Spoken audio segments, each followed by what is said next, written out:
But remember, I, truth survives. That's the greatest love of a poet, is the truth. It doesn't matter if if you give him applause, because poets don't always get applause. Sometimes they get stoned. But truth always have trouble in the midst of lies. But again, remember, I, truth survives. Well, when we talk about Quincy Jones, we talk about old school. Today they call it old school, but I don't really believe in that. There's only one school, the school of life. But my working with Quincy Jones was a great, great experience. You were constantly learning. And that seems to be a quality of great artists like Marvin Gaye, people that I've met in this field, this entertainment field, great artists like Bob Marley. You learn instantly from them. I learned a lot about spacing my words from Bob Marley. I watched his spacing. I was already studying it, but I watched how he spaced his words in his songs. And he taught me a lot about spacing. Um, Billy Higgins taught me a lot about silence. He would play silence. He was one of the most recorded drummers in the world at that time, and I was raised with him. And how I learned about silence is we were on a gig, and there was another young trap drummer who was there playing along with Billy Higgins. They both had their drums, and we called him Smiling Billy because as he played, he was always smiling. And this young drummer that was playing with him, when Billy would be playing silence, the young drummer would fill in. He thought it was an empty place or an empty space, but it wasn't an empty space. Billy was playing silence, and he made me understand that. And when this young drummer would crash in on him, he would really smile. But he was really, the young boy was really interrupting his playing of silence.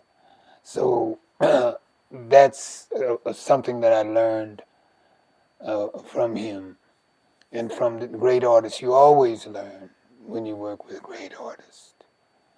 And I told you, always the common denominator amongst most great art, not most great artists, all great artists, was feeling. No matter what their art form was, they had to feel it. It had to become a part of them and it had to come out of them.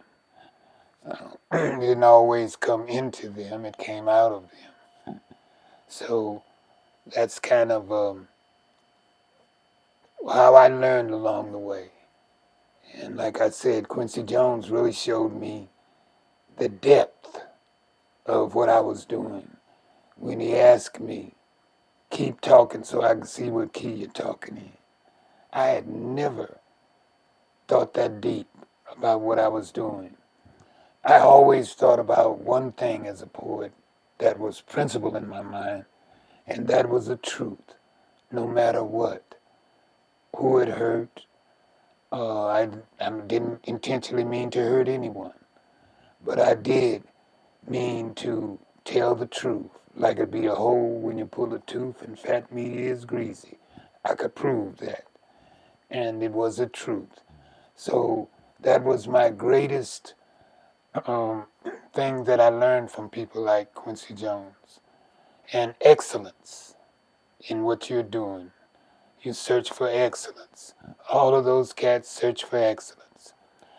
I watch young poets, they write with a flow, but it's not just the flow, it's the line that's flowing and how you work that line.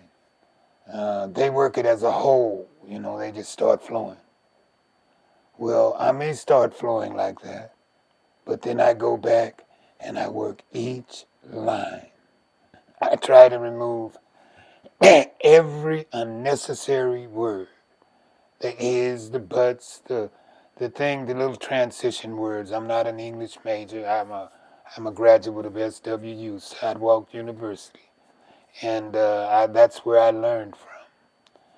And I learned that each line had to carry weight. Each word had to carry weight. Each word had to have meaning and depth, and it had to relate to the line. I see people use metaphors that don't fit. You have to make sure if you're using a metaphor that it fits, that it's relevant to what you're talking about, or relevant to what you're trying to do. These are just some of the things I've learned about writing poetry. Now, I listen to a lot of the young people today, and um, the way they approach it, and they're approaching for applause. A poet cannot search for applause. They must search for the truth. That's the most important thing that a poet, he's a guardian of the truth. And as I said before, that truth may even hurt him. I remember this poet in Jamaica. Um, what was his name? I can't think of it. But he got stoned to death by his neighbors because of what he said. And but he didn't, he didn't stop saying it. He was a lover of truth, and that's what a poet is. He loves the truth beyond anything.